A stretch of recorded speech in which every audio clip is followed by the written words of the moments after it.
we're very blessed in America because, now we have thousands of Iran experts on social media weighing in. Welcome to Real Clear Politics on Sirius XM for Friday, June 20th. I'm Andrew Walworth, and joining me are Washington Bureau Chief Carl Cannon and National Review columnist Heather Wilhelm. So, guys, Donald Trump is apparently in no rush to bomb Iran, or at least he's giving himself 2 weeks to see if diplomacy can work. Meanwhile, today, Iran's foreign minister talked with his European counterparts in Geneva. Carl, I think a lot of people thought that the signals out of the White House over the past week pointed to a military strike. Now the picture is less clear. What's your read? What's going on? Andy, later in the show, I'm going to talk to Peter Berkowitz about this because he from the Israeli standpoint, but from our standpoint here, the other day when he said, they don't know what I'm going to do. Nobody knows what I'm going to do. And but half dozen people I know were watching that and said, it doesn't sound like Trump knows what he's going to do. Mm-hmm. And he's thinking aloud. His preference was for some sort of, it seems, a grand deal where the Iranians would come to the table and, capitulate, not militarily, but, say we're giving up our program. And by the way, we wanted you to build a bunch of hotels here and we're going to stop saying death to the great Satan. They didn't do that. They sent word that they'd like to negotiate, but it was after Israel had started dismantling their nuclear program and their ballistic missile program. So Trump seems stuck. He'd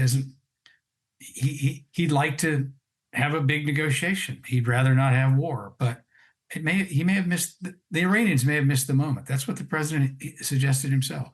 Yeah. Heather, why 2 weeks? What's the magic of a 2-week extension? Well, this situation is obviously fluid, and I wouldn't be surprised as while we're talking that 2 weeks changes into something else, right? But I think that waiting is certainly a good idea and makes sense.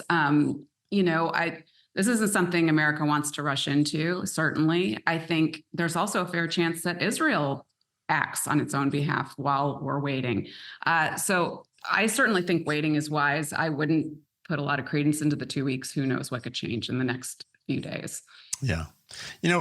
Carl, one thing that sort of came out today, which I thought was interesting, was this sort of counter narrative that this budget busting, that's a different story. This bunker busting bomb might not be up to the task at hand. And this sort of kind of a shift in at least my perception of it. My perception was, we've got this bomb. Everyone loves it. It's going to, it's sort of like one and done. And now people are saying that that's not the case at all, or could not be the case. I guess that makes sense. Everything in war is a bit of a fog, but this sort of recalibration of our capability has got to be playing into Trump's decision as well. Andy, I think that was always part of the military was aware of this. When I was a little kid, they used to do what they called A tests. That's a great euphemism for taking a nuclear device and making an island in the Pacific Ocean disappear. Well, they don't do that anymore. Then they went to underground testing. You have this 30,000-pound conventional bomb. There's nothing conventional about it. It's not a nuclear device. But we don't, we've never, dropped it in El Capitan to see if it would actually make a mountain disappear. So I think the military people have always known there was uncertainty. I don't, the newspapers. Yeah, they and the broadcasters and the podcasters and the amateur, armchair quarterbacks, act like, oh, this is just a decision Trump makes to make the whole program go away or not. It's not that simple. It's never been that simple. My guess is the president and his advisors know that. Yeah. Heather, I'm just thinking of the animation I've been seeing all over the television of this bomb that sort of drops, and it's like a cartoon. It kind of drills into the ground and, looks pretty cut and dried to me, but I guess Carl's right. It's more complicated. This is retired Major General Randy Manor. He told The Guardian, he said, it would not be a one and done. It might set the program back 6 months to a year. It sounds good for TV, but it's not real. Well, and I'd say we're very blessed in America because, now we have thousands of Iran experts on social media weighing in. But yeah, and I think there's also a question, and this has been mentioned in the press. I think everyone who has been through the Iraq War, I think, is rightfully gun shy about this intelligence, right? They're tossing about numbers about what percentage enrichment Iran has. I think that's very cloudy. So yes, but it is interesting that they are backing off this whole bunker buster missile, and it's true. I think they can't know what would actually happen if they dropped it. Yeah. So Carl, to Heather's point earlier, this gives diplomacy some time to work, gives Israel time to further degrade Iran's air defenses, more time for the U.S. to harden our vulnerable targets in the region, evacuate personnel, all sort of get ready, reposition naval assets, all this sort of things. I mean, it does seem like time for once is sort of on our side, but I'm not sure the Israelis see it that way. Yeah, I'm not sure I do either, Andy. The longer this regime stays in Tehran, I mean, they've been there, 46 years now. But if they weather these Israeli strikes, and whatever the U.S. does or does not do in helping the Israelis, if when it's over, this time passes, the mullah, the Ayatollah is still running Iran, he's not going to think, oh, that was a really dumb idea. He's going to think, boy, I really do need that bomb. Right. And you're still going to have this regime that executes hundreds of people a year, 70% of the people in the world who are executed in Iran. You have this incredibly brutal regime that has exported terrorism all around the world and exerted a terroristic regime on its own people for 46 years, and where women have no rights. The sight of these people marching in New York yesterday with Iranian flags just beggars belief. What are these people? They're feminists, they're intersectionalists, Heather, but they now suddenly Iran, they're for Iran. Andy, the problem is there doesn't seem to be any great solution as long as that regime stays there. But God knows regime change has been discredited as a national goal in Washington, hasn't it? I think that is the question, Heather, here. And because we talked about this a little earlier in the week, but if can you eliminate the their nuclear capability without changing the regime? Because to Carl's point, what I'm hearing from people is that this sets them back 6 months. It doesn't eliminate their ability to build a bomb in the future. And boy, are they going to be on a fast track to build a bomb after this? Because it would seem to be, as Carl says, I mean, the lesson, if you're a third world dictator and you're looking at recent history, is it's a good thing to have a bomb, I'm afraid to say. I mean, the North Koreans are still here, but who isn't here? Libya, Iraq. If you're the mullah, aren't you saying, boy, get those scientists back to work as soon as possible? That's interesting. And Carl, when you said 46 years, that is stunning. I think we've all seen those pictures of Iran pre the revolution, and it was a very secular country not so long ago. So I think it'll be interesting to see too, Israel, in addition to targeting infrastructure, has been targeting leadership. Who knows how that's going to destabilize the regime as well. But you're right. I mean, if the current leadership stays in place, I think you're exactly right. They'll just go right back at it. Why wouldn't they? It's in their self-interest. Yeah. Well, Carl, let's talk about something a little closer to home, or at least closer to your old home, and that's what's going on in California. Donald Trump was handed a win on Thursday night in his fight with California Governor Gavin Newsom. Federal appeals court ruled that the president could retain control of the California National Guard. Governor Newsom posted on X that this was the quote, "The fight doesn't end here." So, Carl, who is winning this fight between the governor and the president?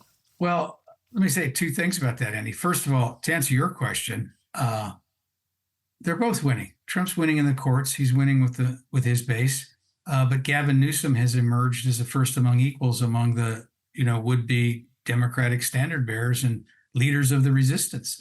And they're both kind of getting what they want. Newsom, the fight continues. Well, that's what they're all saying. But suddenly, here's the governor of the largest state in the country, pretty charismatic guy, young enough to be president. Who knows? We used to talk about who's presidential, but we don't even use that phrase anymore because, well, everyone's presidential now. I'm not going to say why we don't. And he's pretty much said he's running now. He gave that interview to Molly Ball. And he gave a speech that CNN carried live that sounded like a state, the state of my campaign speech instead of a state of the state address. But Trump's prevailed. But for Trump, it's called the National Guard, and the most liberal federal appellate court in the country, the Ninth Circuit,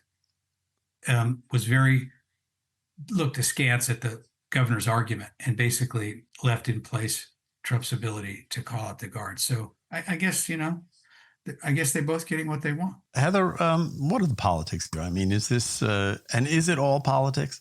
Well, I think there is a great story that a side story that came out today. Apparently, when LA was burning on June 7, Gavin Newsom was in classic style at a wine tasting in Napa, which, I mean, it harkens back to the whole French Laundry thing during COVID. I mean, this guy, and I think it is a fair point that he's getting a lot of attention with facing off with Trump like this, right? But when it comes time for him to run for president, he's not going to run against Trump, theoretically. Yeah, we'll see. But then it comes back to California and what a calamity California is. You need like an armed guard to go to a Rite Aid to buy toothpaste. So I think that it's a short-term strategy, not a long-term one, for sure. Though, Andy, in fairness to the governor, he got into politics. He was into wine before he was into politics. He had a restaurant, a very successful restaurant, the Balboa Cafe. I've eaten there, and I think it's in Pacific Heights. He kind of ran into the bureaucracy in San Francisco and ran for city council and was the mayor. He has a winery called Plump Jack that makes really excellent wine. And so for a California governor to be in Napa, that's a good thing. I wish more politicians would indulge their hobbies. I wish more of them were wine drinkers, frankly. I'm speaking as a Californian. I was going to say, I do think that, and I think you get a medal for that in California. I'm not so sure people ever said it. Heather thinks that won't play in swing states, though, right? Well, yeah. I like Italian wine. Heather, last point on this is this Wednesday night, Trump suggested he would be disinclined to sign a bill providing California with this wildfire damage relief that they want. It's about $40 billion. Does that up the ante at all? And who wins in that battle? That seems like saber rattling to me, and it seems like classic Trump. I think by doing that, he's pushing it back at Newsom and reminding the nation about how incompetent California was in handling these fires and how their forest management is a hot mess. But I don't see that happening. I think that would probably be a political loser, but who knows? Yeah. Well, Andy, Susan Crabtree had a story about this little tension between this war between Trump and Gavin Newsom this morning on RealClearPolitics. I urge people to read it because I was stealing liberally from her piece, but since I edited it, I felt it was fair. Anyway, she has a quote from Newsom about that threat, and he said, punish Californians because of a personal vendetta. That's pretty low. I think I would agree with that point, and I think for that reason, Heather's right that I don't think the president will follow through on that. Yeah. All right. Well, good. We're going to have to leave it there. You're listening to Real Clear Politics on Sirius XM. I'm with Heather Wilhelm and Carl Cannon. It is Friday. I'll be back with the gang in just a moment. Welcome back to Real Clear Politics on Sirius XM. I'm Andrew Walworth. I'm here with Carl and Heather. So, Heather, let's talk a little basketball, specifically the WNBA and Caitlyn Clark. She's, by all accounts, completely changed professional women's basketball. Yet it seems like a lot of her fellow players don't seem to like her much. I'm going to be out front, say I don't follow men's basketball. I don't follow women's basketball, but I have seen these clips of her being fouled on social media. So what is going on? Well, I actually am a big basketball fan, although I'm apparently a little sexist. I follow men's basketball. I have never followed the WNBA until now, which is so interesting. And I called up a friend of mine who's a basketball dad. He's got girls who play basketball. He coaches basketball. And they flew up to Indiana to watch a Fever game just about a month, maybe a couple months ago. He said it was unbelievable. The atmosphere was electric. He said it felt like an NBA playoff game. So what Caitlyn Clark is doing for the WNBA is, I think, really incredible. His thought, and I've seen other people online make this point, is, they compared it to Michael Jordan in the glory days when there was a huge rivalry between the Bulls and the Pistons. And the whole strategy of the Pistons was to rough Michael Jordan up. And I think you can kind of see that with Caitlyn Clark. Now, there's some flagrant fouls. The refs aren't calling them, but I think this is ultimately really good for the visibility of the WNBA. And she's a phenomenal player. She's sinking threes from unheard of distances. It's really incredible. And, she's not afraid to trash talk either. So I think that what's really interesting, I think the refs could make some better calls, but I think this is some hardcore basketball going on, which is great. Yeah. Carl, though it does seem like it's becoming like ice hockey. I mean, the fights are as big a part of the story as the game itself. I think Heather's being a little too charitable here. This is a woman who put women's basketball on the map. All the best-selling game.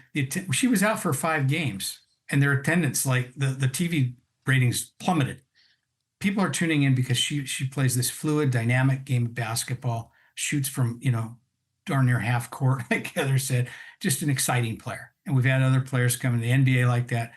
Magic Johnson, Larry Bird, and then Michael, and all the, way back when Bill Russell and Casey Jones came out of the University of San Francisco. These players come along and they change the game, and fans love them. In this case, though, what's happened, though, is it's not just one team, though, going after like 17 or 18% of the flagrant fouls have been committed against one player, Caitlyn Clark. She is elevating this sport. She's bringing more money into it. She can make all these stars rich, and yet they seem to hate her. They seem to resent her. They seem jealous. Nellie Bowles, writing in the Free Press, said, now she's a satirist, so I wasn't sure she was kidding or kidding on the square because Caitlyn Clark's white. She said, a lot of people are making this a racial thing, but I just think it's how women are. And then she trash talked some other woman's column. Said, but I think she was kidding. I hope she was kidding. But you'd expect these women to be smarter than that. Caitlyn Clark has elevated their sport, elevated intention, and can make them all richer. And all they have to do is not assault her on the court. Mm-hmm. It doesn't seem that too much to ask. Heather, but is the assault part of the story now? Is that because I said it was a little bit like ice hockey? It also seems to be a little bit like wrestling. I mean, you've got sort of a whole narrative here about good guys and bad guys, and you can pick your side. And is the bad news here that this is what's good for the game? I think, it's funny, Carl, you brought up that piece by Nellie Bowles, because I do think a huge element of this is that it's women scrapping on the court aggressively. And people aren't used to seeing that. A breakout star now is Sophie Cunningham, who's the statuesque blonde on the Fever, who now infamously sort of clocked somebody they called her the enforcer for Caitlyn Clark. Her jersey, I read, has sold out. So I think this is good for the WNBA. I mean, I agree that there are flagrant fouls, and the Fever coach after the last game, I believe, in a post-game talk said everybody's improving but the refs, right? Yeah. Right. Well, that is true. The referee, I watch these games. The refereeing is atrocious, and the commissioner, has behaved, just been non-existent. The commissioner needs to step up and hire better refs and tell the referees to call the game. People are not coming to these games to see somebody slug Caitlyn Clark from behind. They're coming up to watch her shoot, and she's gonna. If they don't do something, she's gonna get injured. So I think WNBA needs to get its act together. Right, Heather. Carl brought it up, and I sort of hate to talk about it because I hate that everything has become racialized in our society, but there are people who say that this is because she's white and that black players in particular are upset about that. Asia Wilson, who plays for the Las Vegas Aces, she said this. She's an African-American woman. You can be a top-notch at what you are as a black woman, but they don't see it as marketable, so it doesn't matter how hard I work. It boils my blood when people say it's not about race, because it is. You know, I think that when Caitlyn Clark first started, that was a huge narrative, right? And a lot of people talked about it as almost like a reverse Tiger Woods. And I think, though, the last incident on the court involved women who were all of the same skin color, correct? Mm-hmm. So I think there's something else going on here. And I think this might just be basketball. And I think that women are, I think it's shocking to people because it's women. There was a funny piece in the Babylon Bee last year that said something like, ref refuses to call foul after Caitlyn Clark is crushed by an anvil. They brought that out again this week. Yeah, and Carl's right. I mean, they're going after her hard. But I do think, and maybe I'm being too charitable, but I think it's because she's an awesome shock and awe player. And I think that's part of her defense. Now, some of the stuff is flagrant and ridiculous. I agree. But this last incident was just a bunch of women scrapping on the court, you know? Yeah. So, Carl, this is what Chris Evert said. She's a tennis player, retired, but she was a game-changing athlete as well. And she posted this on X after this last week's game. She said, when will these ladies realize, accept, and appreciate Caitlyn Clark is the best thing that ever happened to women's basketball? This is a bad look for the sport and what's happened to sportsmanship. And I think that last point is kind of interesting. I mean, women, men, I don't care. What has happened to the idea that, you put it all on the court, you play fair, you win or lose, you shake hands afterwards, all this stuff that we tell our children, or tell ourselves at least, that's why we want our children to learn to play sports. But they don't get that message from a lot of professional sports these days. Well, no, I'd like to see more of that. Maybe we will. The men's NBA final is now a 7-game affair, the 7th game between two small market teams. The suits at the networks were probably near suicide, but they weathered that. They're airing the games. Indiana plays Oklahoma City. Neither one has ever won a championship. And hopefully that game will end an exciting buzzer beater with good sportsmanship afterwards, Andy. Heather, what about that point? I mean, I get your point that this is just women, and if we should not expect more or less from them, I guess. But I got to say, I expect more from them. I expect women to be better at this. I don't know why, or I know why, but and maybe I'm being politically incorrect, but I'd like to see them be gentlemen. Well,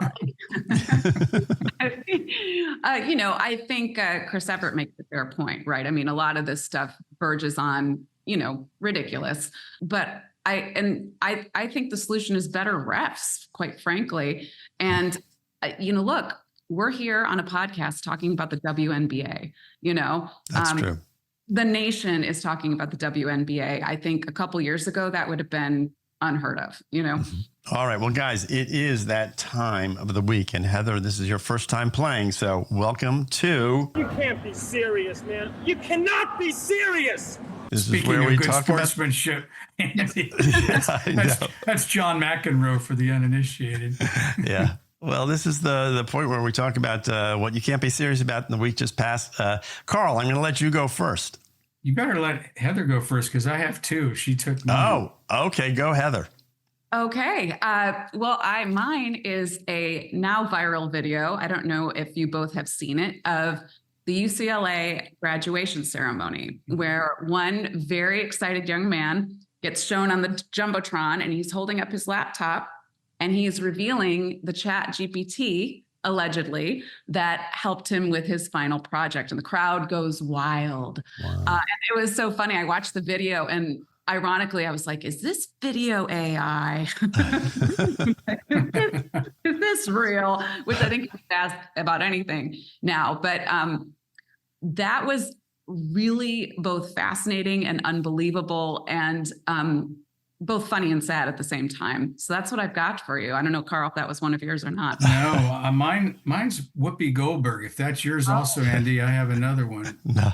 Okay. No, So you can have Whoopi. what's that show? Is it The View? Whoopi Goldberg is on The View, and one of the women on The View said, well, they were talking about what we started at the beginning of the show about Iran and human rights in Iran. And this woman was talking about how these women are tortured and murdered in Iran for not wearing a headscarf.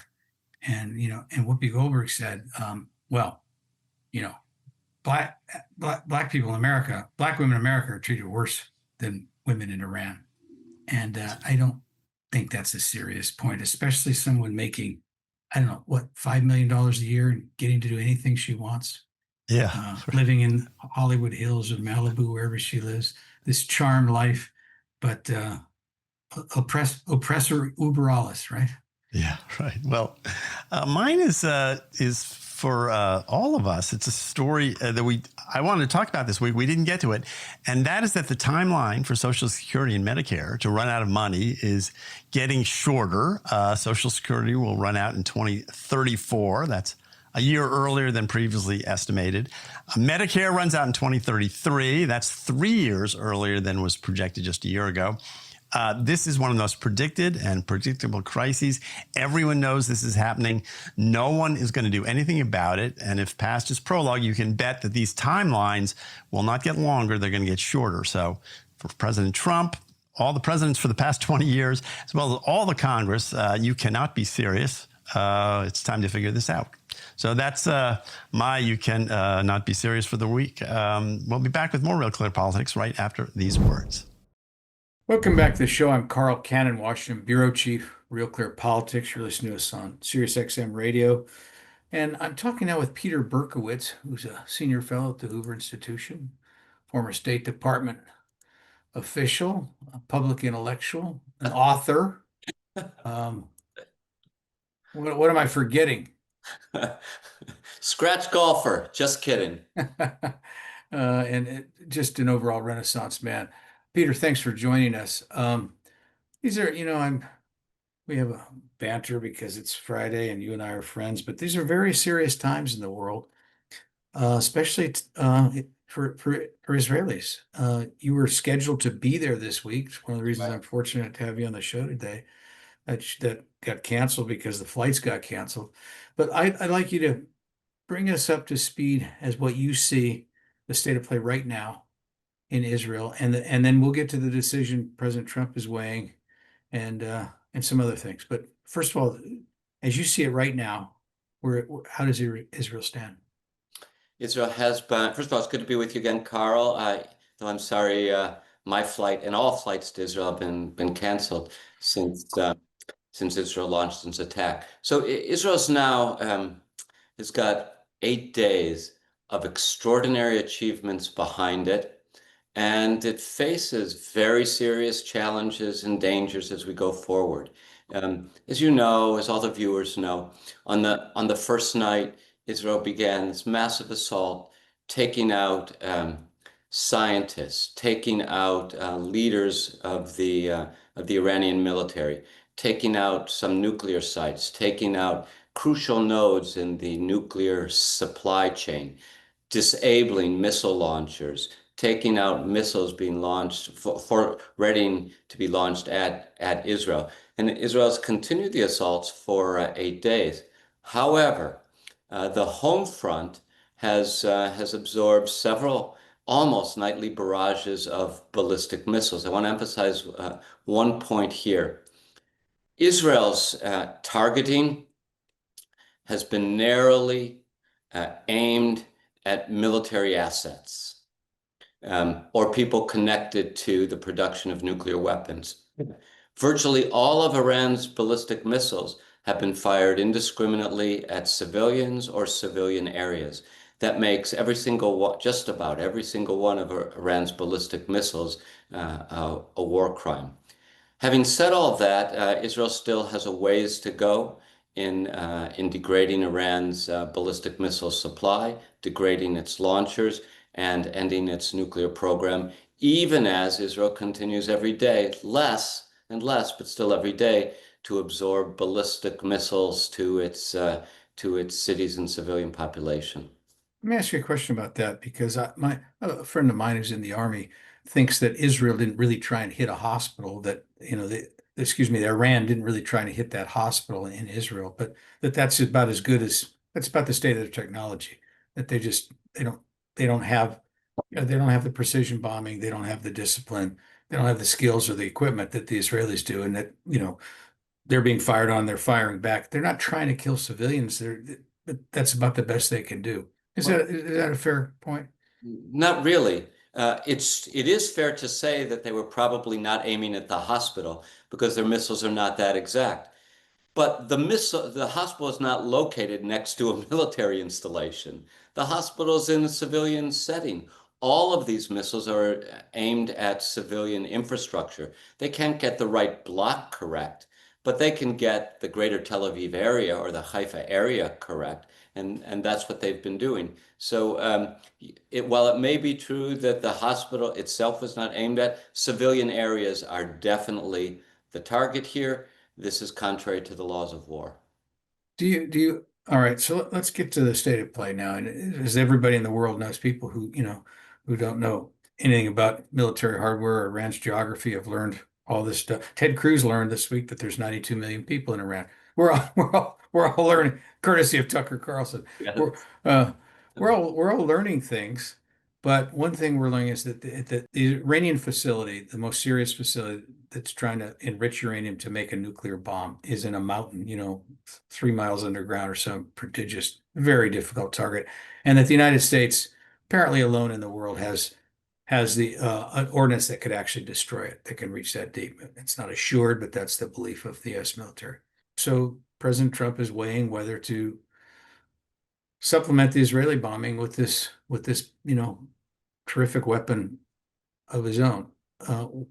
Why is he dithering? And what are the state? Let's start with this. What's Trump doing? Why does he make a decision?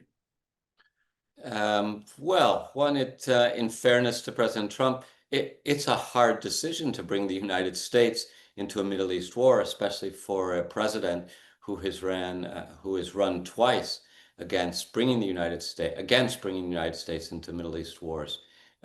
Second, Israel continues to proceed with great success. Fordo, the buried nuclear site, is not the only part of the nuclear supply chain.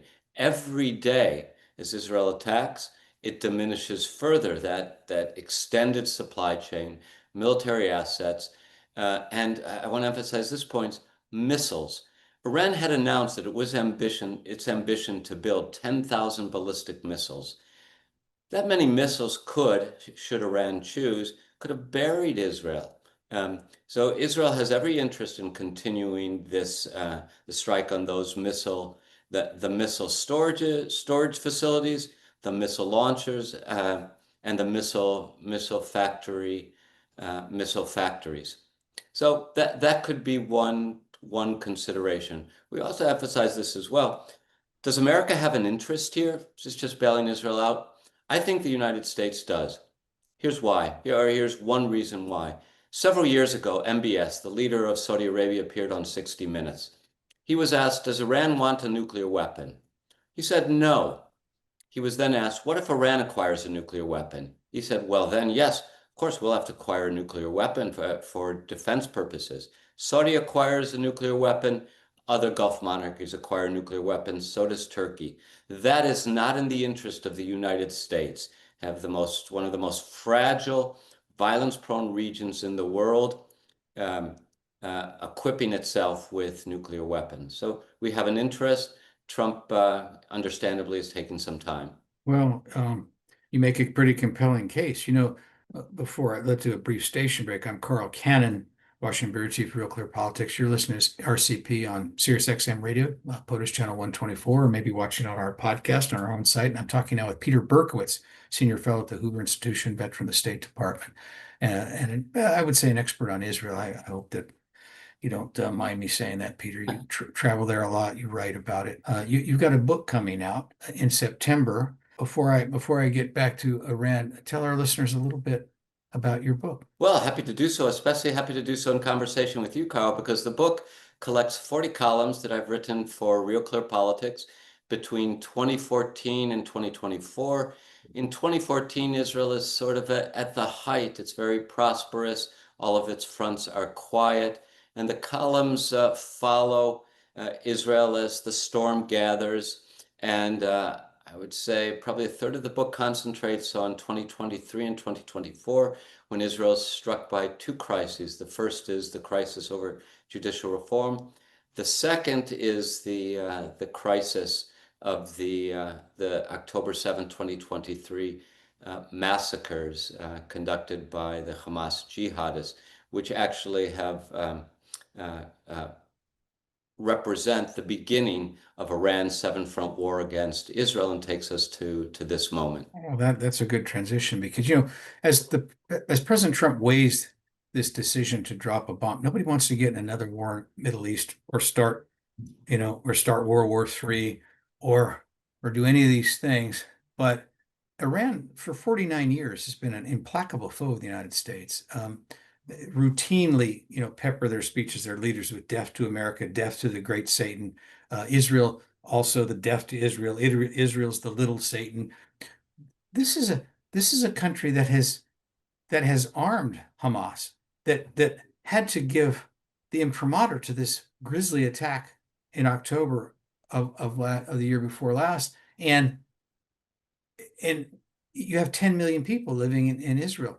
Why does anybody think they wouldn't, if they got a nuclear bomb, they just wouldn't kill 10 million Jews? They talk about it all the time. And this is what Israel was created in the wake of the Holocaust. This would be worse than the Holocaust. And I just don't, if you can prevent this country from having a nuclear bomb, it seems to me you could do this. And if you can do this with a bombing sortie, the president can give a speech. He can go to the United Nations. He say, we are not with war with the Iranian people. Unless they want it, we're not even at war with this regime. What we are doing is giving muscle to the UN resolution and the resolve of every president of the United States going back, 40 years, that this country under this leadership cannot have a nuclear weapon. I don't necessarily think that would start a wider war. Am I being naive? I don't think you're being naive. In fact, a better way an even stronger way to make your case is that it might end the wider war that Iran has been conducting against Israel, by which I mean, you're entirely right about Iran's funding, arming, training Hamas. But let's add, they have funded, armed and trained Hezbollah, which was attacking Israel from southern Lebanon. They fund, armed, trained the Houthis, who have been launching ballistic missiles at Israel from Yemen. They arm and train and equip Hamas fighters in the West Bank, Judea and Samaria. They were supporting the Syrian regime. Israel's response to October 7th has led to crushing of Hamas, crushing of Hezbollah in southern Lebanon, the ouster of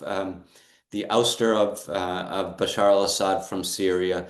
There's now more quiet from Yemen. But Iran, the head of the octopus, continues to wage war against Israel. So we're not talking really about starting a war. We're talking about the United States coming in to aid Israel in ending the war. So this is open. Fisher, you alluded this very beginning. We got about 30 seconds left. But a fissure within the MAGA movement, because as you point out, Donald Trump is, he campaigned. It's time to get out of Afghanistan. The first time he ran, he signed a deal that President Biden implemented, albeit awkwardly. And you have these people talking. I mentioned Tucker Carlson, but not just him. Tulsi Gabbard, J.D. Vance, all these people on the right, the sort of MAGA intelligentsia, if you will, rail against forever wars. That's their term of art, and it's a pretty good one too, because Americans don't want forever wars. They don't want. So what is the 30 seconds? What's the answer to that from the? The answer to that is parts of the Trump world misread Trump. Yes, he's against forever wars. Their mistake is to constantly be fighting the last wars. Trump was never an isolationist. He was never against using American power. He wants to use American power decisively, and he wants to win. Entering on the side of Israel to bomb Fardo is not entering into forever war. It's delivering a decisive strike that helps defeat Iran. All right. Well, that's going to do it for us for this segment. Listening to Peter Berkowitz, senior fellow at the Hoover Institution, author of a new book coming out in September. Peter, real quick, what's the name of your book? It's called Explaining Israel, the Jewish State, the Middle East, and America, brought out by RealClearPolitics Publishing.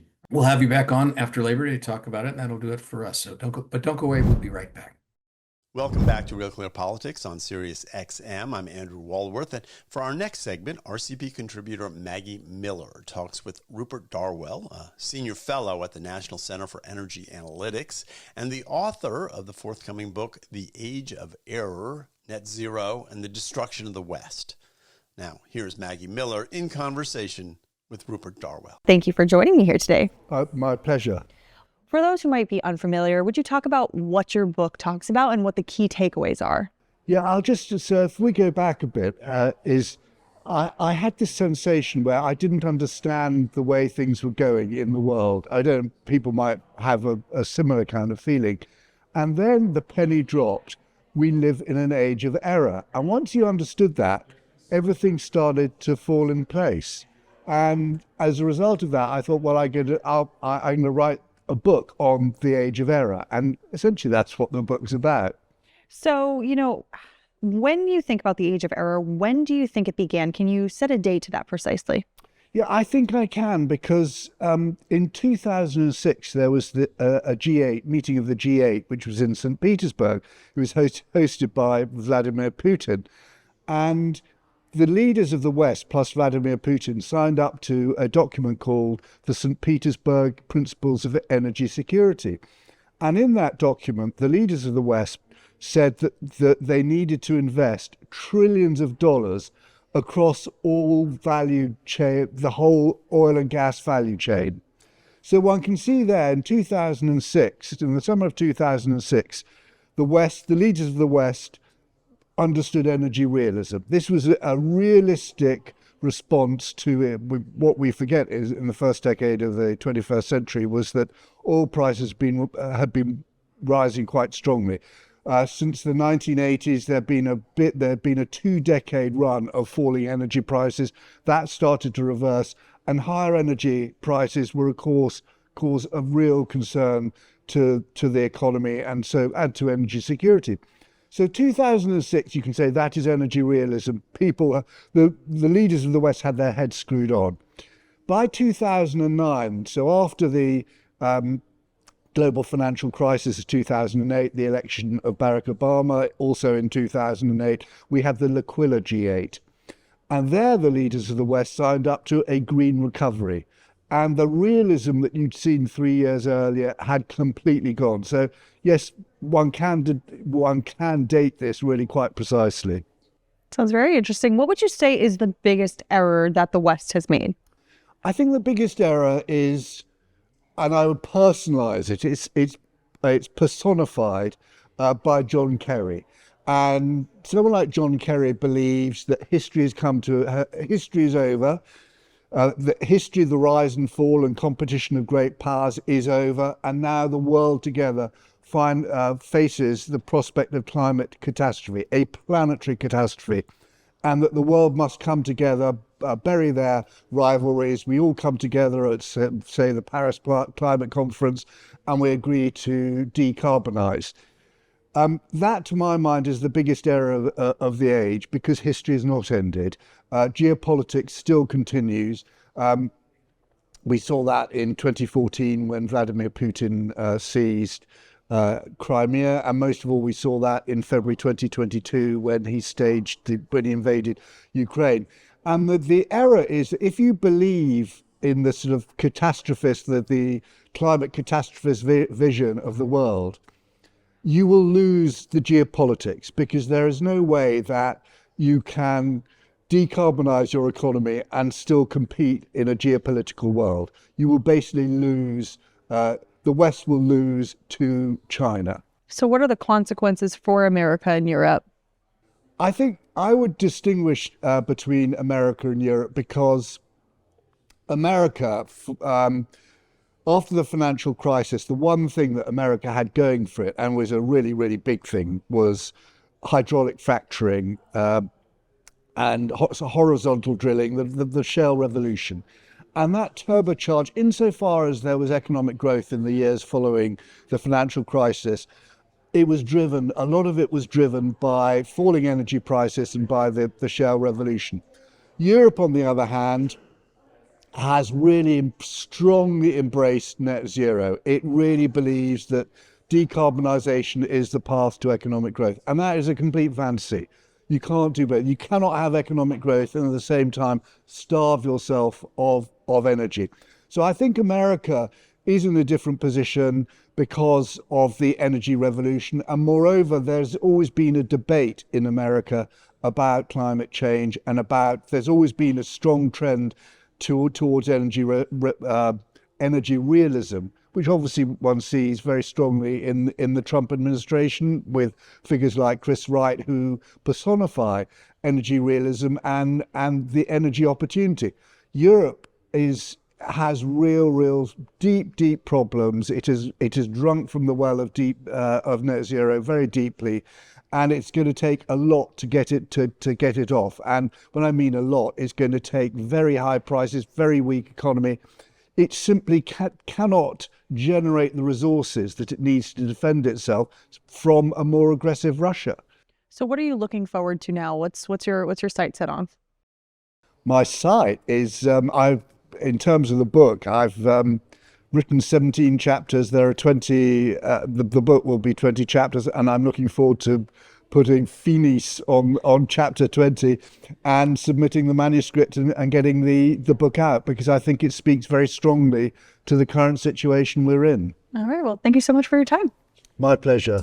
That was Maggie Miller in conversation with author and energy expert Rupert Darwell. You can see and hear more of Maggie's interviews at RealClearEnergy.com and on the RealClearPolitics YouTube channel. That's our program for today. On behalf of everyone at RCP, thank you for being here. We'll be back on Monday. Have a great weekend.